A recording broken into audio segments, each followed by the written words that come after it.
Hello बच्चों, चलिए प्रश्न को देखते हैं। प्रश्न है प्रकाश के व्यतिकरण का कोई एक प्राकृतिक अथवा प्रायोगिक उदाहरण बताइए। तो प्रश्न को आगे हल करें उससे पहले जो प्रश्न की मुख्य अवधारणा है उस पर विचार करते हैं। तो इस प्रश्न के लिए जो मुख्य अवधारणा है वह हो जाएगी प्रकाश का व्यतिकरण, या यहाँ पर लिख सकते हैं हम व्यतिकरण।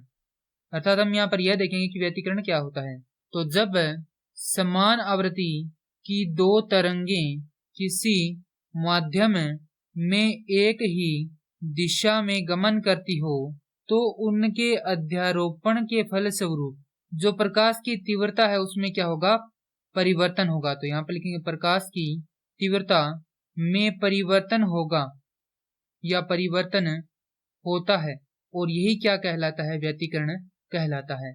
अब है प्रकाश के व्यतिकरण का कोई एक प्राकृतिक अथवा प्रायोगिक उदाहरण बताइए। अर्थात हमें यहाँ पर क्या करना है, एक उदाहरण देना है किसका, प्रकाश के व्यतिकरण का प्राकृतिक, और दूसरा उदाहरण दे सकते हैं हम किसका, प्रायोगिक का। क्योंकि हमें यहाँ पर पूछा गया अथवा में, तो यहाँ पर हम दोनों में से किसी एक का दे सकते हैं। तो यहाँ पर हम दोनों ही के ही हम क्या लिख देंगे, यहाँ पर उदाहरण लिख देंगे। तो यहाँ पर लिखेंगे व्यतिकरण के उदाहरण।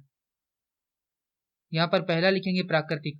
प्राकृतिक उदाहरणों में लिख सकते हैं जल के पृष्ठ पर फैली तेल की परत का सूर्य के प्रकाश में रंगीन दिखाई देना।